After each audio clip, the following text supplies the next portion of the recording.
On the evening of October 4th, 1957, a quiet Friday night across America was about to be shattered by a sound that would change the course of human history.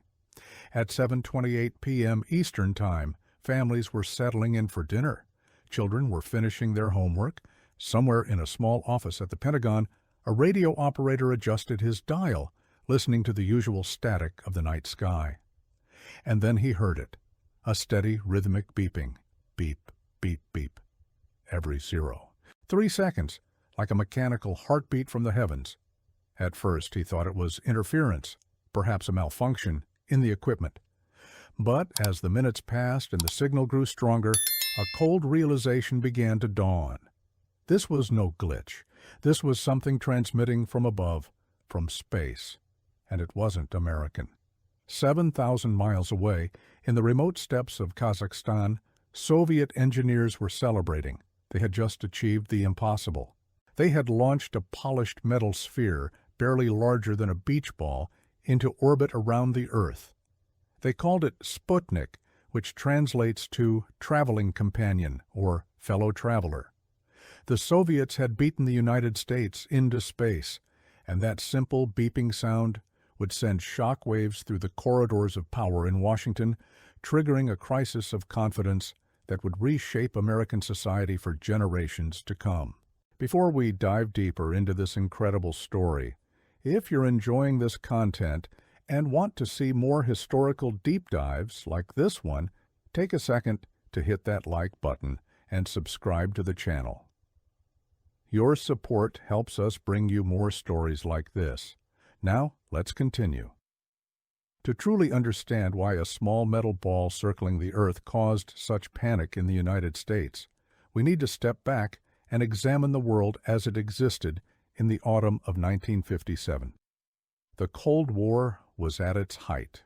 The United States and the Soviet Union were locked in an ideological struggle that touched every aspect of life.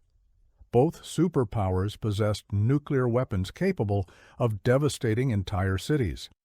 The doctrine of mutually assured destruction hung over the world like a dark cloud. Every technological advancement, every scientific breakthrough, was viewed through the lens of this existential competition. The Americans, fresh from their victory in World War II, possessed a certain confidence. They had rebuilt Europe through the Marshall Plan. Their economy was booming. The post-war years had brought unprecedented prosperity to the American middle class. Suburbs were expanding. Television sets were becoming household staples. There was a sense that American ingenuity, American know-how, was simply superior to anything the communist world could produce.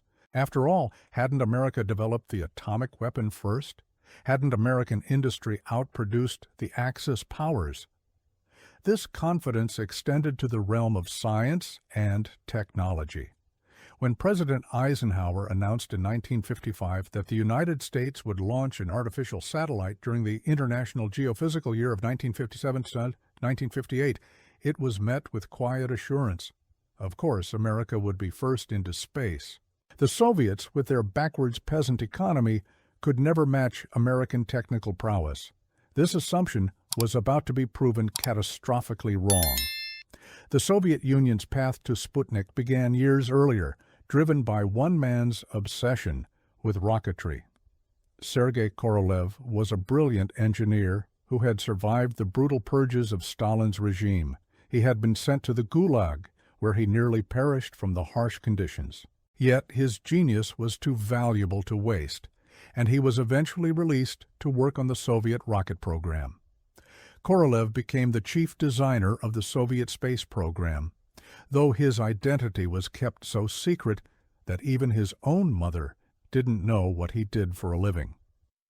While American rocket scientists, many of them former German engineers brought over after the war, worked on the Vanguard rocket program, Korolev was perfecting the R-7. Originally designed as an intercontinental ballistic missile capable of delivering nuclear payloads to American cities, the R-7 was massive, powerful, and years ahead of anything the United States had developed. When Korolev proposed using the R-7 to launch a satellite, Soviet Premier Nikita Khrushchev initially showed little interest. He saw no propaganda value in a simple scientific experiment. What changed his mind was the realization that beating the Americans into space would be a tremendous psychological victory in the Cold War. The satellite itself was remarkably simple. Sputnik was a polished aluminum sphere, 58 centimeters in diameter and weighing 83.6 kilograms. It had 4 long antennas trailing behind it and contained only a radio transmitter, batteries, and temperature regulation systems. Its purpose was straightforward: orbit the Earth and broadcast radio signals that could be picked up by anyone with a shortwave radio. The simplicity was intentional. Korolev knew that a more complex satellite might fail, and failure was not an option. He needed something that would work, something that would announce Soviet achievement to the entire world. On that fateful October evening, after several delays and last-minute technical issues, the R-7 rocket roared to life at the Baikonur Cosmodrome. The launch was successful, and within minutes, Sputnik was in orbit, circling the Earth every 96.2 minutes at a speed of nearly 29,000 kilometers per hour. As it passed overhead, its transmitter began broadcasting those famous beeps on frequencies of 20,005 and 40,002 megahertz. The frequencies were deliberately chosen so that amateur radio operators around the world could pick up the signal. The Soviets wanted everyone to hear it, and hear it they did. The first official American response came from the White House, where President Eisenhower tried to downplay the Soviet achievement. He called it an interesting scientific accomplishment, but assured the American public that it had no military significance. The United States, he claimed, was not in a race with the Soviets. The American satellite program was proceeding according to plan. There was nothing to worry about. But inside the Pentagon, the reaction was anything but calm. Military officials understood immediately what Sputnik represented. If the Soviets could put a satellite into orbit, they could just as easily deliver a nuclear warhead to any city in America. The same rocket that launched that beeping ball could carry unimaginable destruction. The strategic implications were staggering. Senior military officers gathered in emergency meetings. Intelligence reports were hastily compiled. How had the Soviets achieved this? The CIA had been monitoring Soviet rocket development, but the extent of their progress had been severely underestimated. The R-7 was more powerful than any American rocket. The Soviets weren't just catching up. In some areas, they had surged ahead. The American public's reaction was visceral. Remember, this was a society that had grown up being told that American technology was the best in the world. That democratic capitalism would always outperform communist central planning, and now, in the night sky above their homes, they could look up and see a Soviet satellite passing overhead. In some parts of the country, people claimed they could see Sputnik with the naked eye, though what they were actually seeing was the R-7's much larger rocket body, which also remained in orbit. Newspapers ran sensational headlines. Red's orbit moon, declared one, factually incorrect but emotionally resonant. Radio stations broadcast the beeping sound of Sputnik, and Americans sat in their living rooms, listening to that alien rhythm with a mixture of fascination and dread. The psychological impact cannot be overstated. This wasn't just about science or technology. This was about national pride, about security, about the very idea of American exceptionalism. Within days, the term Sputnik crisis entered the American lexicon. Editorial writers warned of Soviet technological supremacy. Parents wondered if their children were being educated properly. Scientists who had long complained about underfunding suddenly found their voices amplified. Military officials pushed for increased defense spending. The beeping of that little satellite had become a wake-up call, a stark reminder that the Cold War was not won, that complacency could lead to catastrophe. One of the most significant reactions came from the American scientific community. For years, scientists had warned that Soviet technical education was superior to American efforts. The Soviets were producing more engineers, more mathematicians, more physicists. While American students studied vocational subjects and took easy classes, Soviet students were mastering calculus and physics. These warnings had largely fallen on deaf ears. After Sputnik, they could no longer be ignored. The National Science Foundation released reports showing that only a tiny fraction of American high school students took advanced mathematics. Fewer still studied physics or chemistry. The comparisons to Soviet education were stark and damning.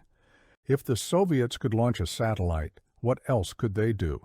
Could they build better weapons, better aircraft, better submarines?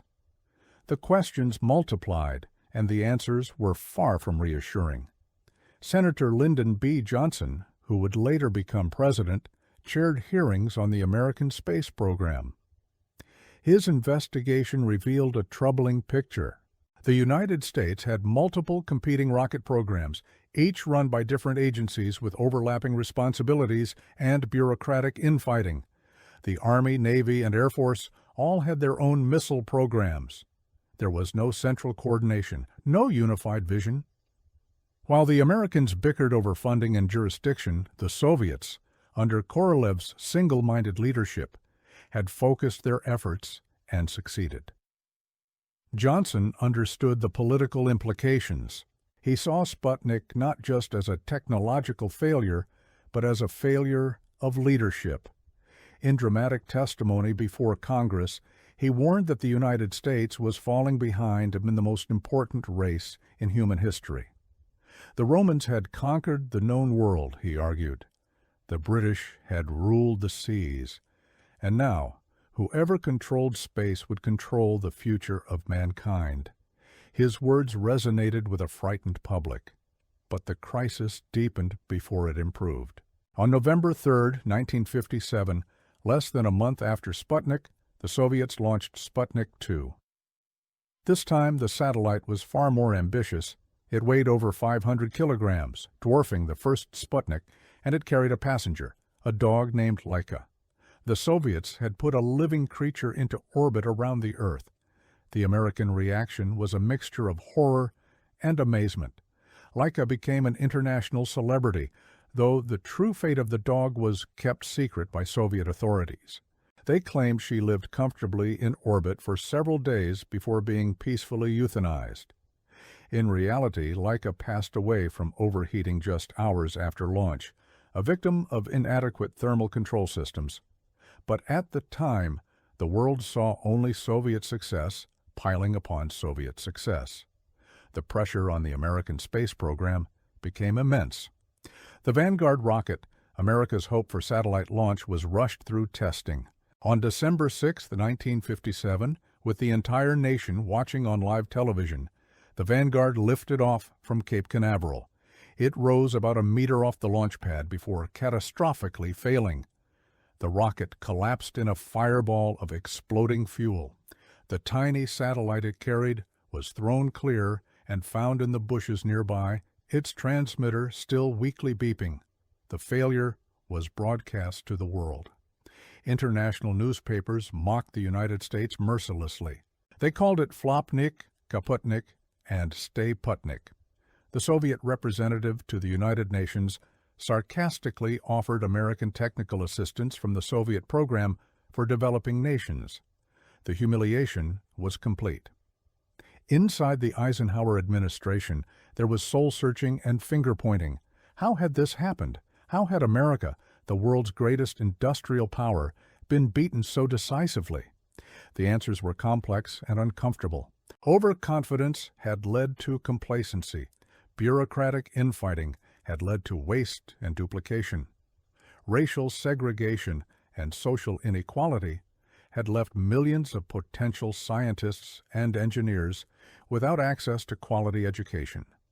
The American education system, which had focused on producing well-rounded citizens rather than technical specialists, was now seen as a liability. President Eisenhower, despite his initial attempts to downplay the crisis, began to understand that dramatic action was necessary. In January 1958, he signed the National Defense Education Act, which poured billions of dollars into American education. The act provided loans for college students, especially those studying science and mathematics. It funded the improvement of science and math education in public schools.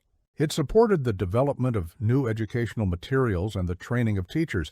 The impact would be felt for decades, but Eisenhower knew that education reform alone would not restore American confidence. The United States needed a victory, a dramatic demonstration that it could compete with the Soviets in space. The Army's rocket team, led by Wernher von Braun, had been pushing for permission to launch a satellite using their Jupiter-C rocket. Von Braun, the former German rocket scientist who had developed the V-2 for the Third Reich, had been confident for months that his team could succeed where Vanguard had failed. Now, with the nation's prestige on the line, he got his chance. On January 31, 1958, the Jupiter-C rocket, renamed Juno Branches for the occasion, lifted off from Cape Canaveral.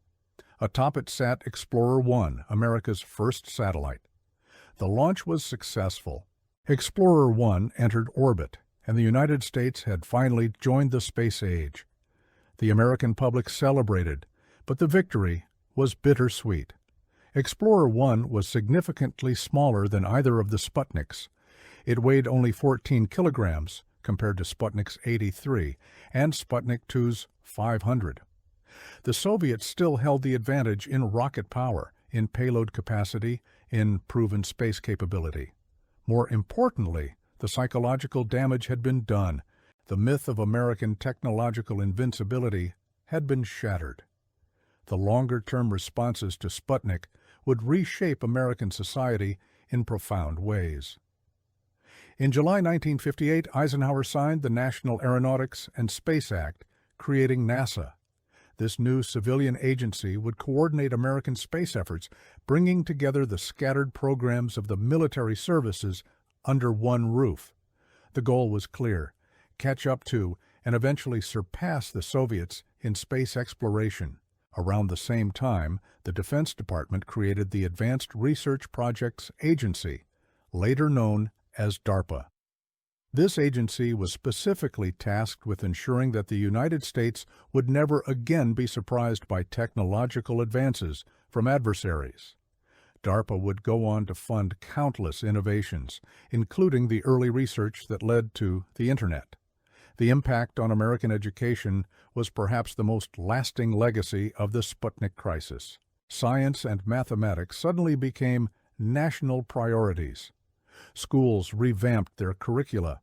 New textbooks were written that emphasized rigorous scientific thinking. Programs were created to identify and nurture talented students. The number of Americans pursuing degrees in engineering and the physical sciences skyrocketed.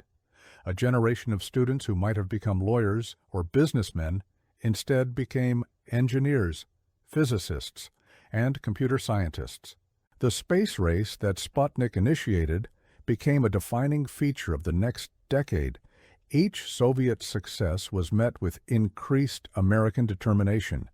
When Yuri Gagarin became the first human in space in April 1961, President Kennedy responded by declaring that the United States would land a man on the moon before the decade was out. That seemingly impossible goal was achieved in July 1969, when Neil Armstrong and Buzz Aldrin walked on the lunar surface. But all of that lay in the future on that October night in 1957. For the Americans listening to those beeps from space, the future seemed uncertain and frightening. The comfortable assumptions of post-war life had been challenged. The world had become more dangerous, more competitive, more complex. The story of Sputnik is ultimately a story about awakening. It's about a nation forced to confront its own weaknesses and respond with determination and innovation. The beeping of that little satellite was a challenge, and the American response to that challenge would shape the modern world in countless ways. Consider for a moment the world we live in today. the global positioning systems in our phones, the satellite communications that connect continents, the weather forecasts that save countless lives, the internet that has transformed human communication, all of these trace their origins in one way or another to the space race that Sputnik initiated. The competition between the superpowers, for all its dangers and costs, drove innovation at an unprecedented pace. If you're finding this story compelling, please consider sharing it with others who might enjoy it. Drop a comment below telling me what aspect of the space race you'd like to learn more about. Your engagement really helps the channel grow. Let's continue with what happened in the immediate aftermath. The Soviet success with Sputnik emboldened Khrushchev to make increasingly bold claims about Soviet technological superiority. He spoke of Soviet rockets that could hit a fly in space. He boasted about mass-producing intercontinental ballistic missiles. While many of these claims were exaggerated, the West had no way of knowing for certain. The fear and uncertainty played perfectly into Soviet propaganda. In the United States, the Sputnik crisis fueled a larger conversation about national purpose. Were Americans becoming soft, complacent, too focused on consumer goods and leisure?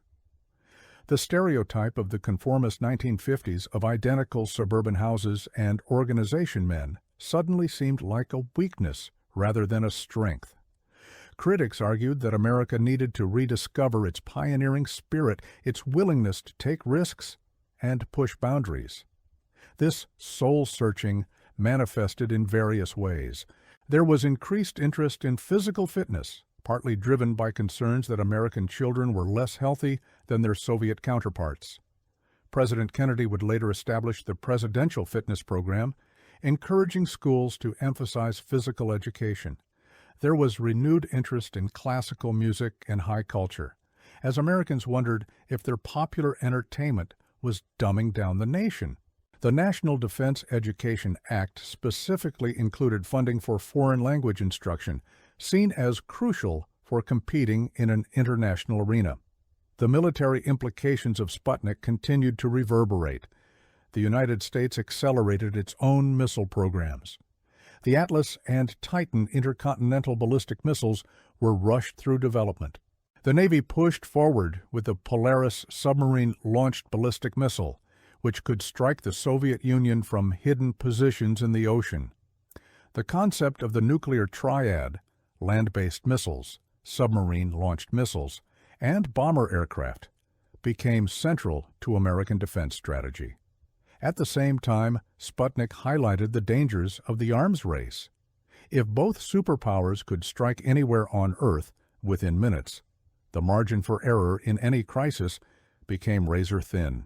The need for communication and de-escalation became apparent. The hotline between Washington and Moscow, established after the Cuban Missile Crisis, was one eventual response to these dangers. The international reaction to Sputnik was complex and varied. For allies of the United States and Western Europe, the Soviet achievement raised questions about American reliability. If the Soviets could strike America directly, would Americans really risk nuclear retaliation to defend Paris or London? These doubts would persist throughout the Cold War, leading to tensions within NATO and French pursuit of an independent nuclear deterrent. For the developing world, Sputnik was proof that Western colonial powers were not invincible. If the Soviet Union could leap ahead of the United States in space technology, perhaps communist economic models could work. Soviet propaganda made much of this, presenting Sputnik as evidence that socialism was the path to modernization. The space race became another front in the struggle for hearts and minds in the Third World. Within the Soviet Union itself, Sputnik was a source of immense national pride. After the devastation of the Second World War, which had claimed tens of millions of Soviet lives, after the deprivations of Stalinism, this was proof that Soviet science and engineering could match and exceed the West. The cosmonauts who would follow, starting with Gagarin, became national heroes, symbols of what the Soviet system could achieve. Yet the reality behind the Soviet space program was more complex than the propaganda suggested. Korolev worked under enormous pressure, knowing that failure could mean disgrace or worse. The Soviet economy, strained by military spending, struggled to support both the space program and consumer needs. The technological base that produced Sputnik was narrow, and sustaining the lead would prove increasingly difficult. For Eisenhower personally, the Sputnik crisis was frustrating. He knew things that the public did not. Secret U-2 reconnaissance flights over the Soviet Union had given him intelligence about Soviet capabilities. He knew that the feared missile gap, the idea that the Soviets had more nuclear missiles than the United States, was largely illusory. The Soviets had poured resources into their rocket program, but their actual deployed missile force was small. But Eisenhower couldn't reveal this intelligence without compromising the U-2 program. So he had to endure criticism that his administration was allowing the Soviets to gain a dangerous advantage. His attempts to calm public fears were seen as complacency. When he said that Sputnik didn't raise his apprehensions one iota, it sounded out of touch rather than reassuring. The politics of space became increasingly intertwined with domestic politics. Democrats, including Senators Kennedy and Johnson, used the space issue to attack the Republican administration. They painted Eisenhower as an aging military man, out of touch with the needs of a new technological age. When Kennedy ran for president in 1960, he made the missile gap and space race central campaign issues, promising to get America moving again. The scientific community, meanwhile, was experiencing its own transformation. Before Sputnik, most physicists and engineers worked in relative obscurity, their work of interest mainly to specialists. After Sputnik, scientists became national resources, their expertise crucial for national survival. Federal funding for basic research increased dramatically. Universities expanded their science programs. The relationship between government, academia, and industry, what Eisenhower would call the military-industrial complex, tightened. This brought both benefits and concerns. On one hand, it funded tremendous advances in knowledge. The same era that put satellites in orbit saw breakthroughs in materials science, computer technology, and telecommunications. On the other hand, it tied scientific research closely to military and strategic goals, raising questions about academic freedom and the proper role of scientists in society. The space race also had cultural dimensions that extended far beyond rocket launches. Science fiction, once a niche genre, exploded in popularity. Films about space travel, alien encounters, and technological futures filled movie theaters. Television programs like The Twilight Zone explored the anxieties and possibilities of the atomic and space ages. The aesthetics of the era, from car designs with rocket-inspired fins to architecture featuring sweeping curves and space-age materials, reflected a society fascinated by and anxious about technological change. For children growing up in this era, space became a defining interest. Model rockets became popular toys. Astronauts became heroes to emulate.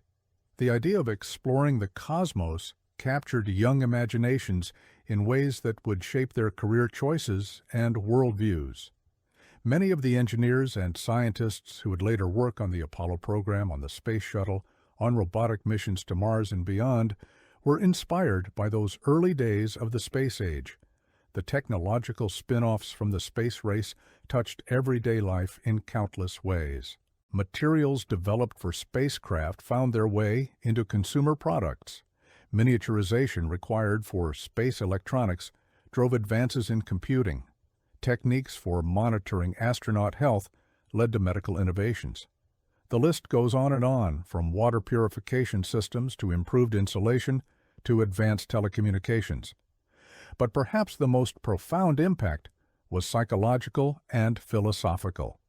Seeing Earth from space, that pale blue dot in the cosmic void, changed human perspective.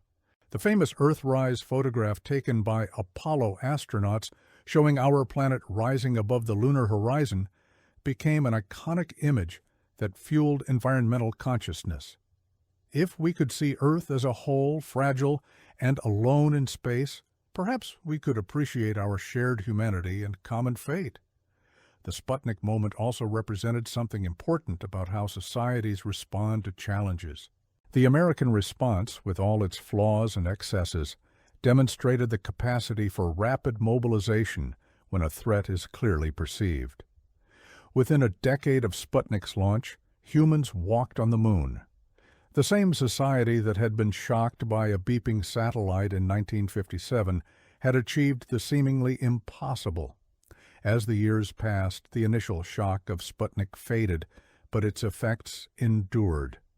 The Cold War continued through various phases, from confrontation to détente and back again. The space race evolved from competition to cooperation, with American and Soviet spacecraft eventually docking in orbit and later collaborating on the International Space Station. Korolev, the chief designer, passed away in 1966, his identity still secret from the world. Only after his passing did the Soviet Union reveal the man behind their space achievements.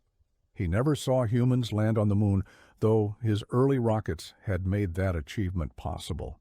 Von Braun, his American counterpart, lived to see Apollo succeed. The former German engineer who had built weapons for the Nazis became a national hero in America, the public face of the space program. His journey from building V-2 rockets that rained destruction on London to building the Saturn V that carried humans to the moon embodied the complex moral landscape of 20th century technology. The Sputnik satellite itself had a brief life. Its batteries lasted only about 3 weeks, after which its radio transmitter fell silent. The satellite continued to orbit the Earth, a silent testament to Soviet achievement, until January 1958, when atmospheric drag finally pulled it back to Earth. It burned up on re-entry, leaving no physical trace, but the impact of those 3 weeks of beeping had changed the world forever. The space age had begun, not with triumph and celebration, but with fear and determination.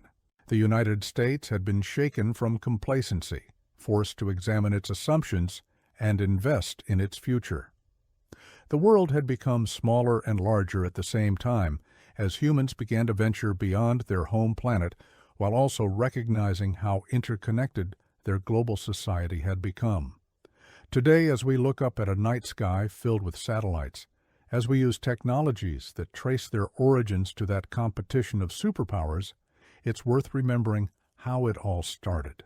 With a polished metal sphere, barely larger than a beach ball, circling the Earth and broadcasting its presence to anyone who cared to listen. That simple beep, beep, beep was the sound of the future arriving, ready or not. The lessons of Sputnik remain relevant today. In our current era of rapid technological change, of competition between nations and systems, the story reminds us that complacency is dangerous, that investment in education and research pays long-term dividends, that national pride can be a motivator for great achievements, and that challenges, while frightening, can also be opportunities for growth and innovation. When Pentagon officials heard that beeping signal in October 1957, they were hearing more than a Soviet satellite.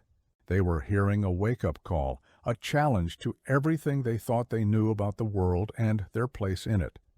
How they responded to that challenge with urgency, with investment, with determination, shaped the second half of the 20th century and laid the groundwork for the world we inhabit today. The story of Sputnik is not just history. It's a reminder that the future is not fixed, that human ingenuity can overcome challenges, and that sometimes the most important wake-up calls come in the most unexpected forms. For America in 1957, that form was a beeping ball, flying overhead, impossible to ignore, demanding a response. And respond they did. Thank you for joining me on this journey through one of the most pivotal moments of the 20th century. If you enjoyed this exploration of the Sputnik crisis and its aftermath, please take a moment to like this video and subscribe to the channel. Leave a comment sharing your thoughts on this fascinating period of history. What aspects of the space race would you like to explore in future videos? Your feedback helps shape the content we create. Until next time, keep looking up at the stars, and remember that every great achievement started with a challenge that demanded we rise to meet it.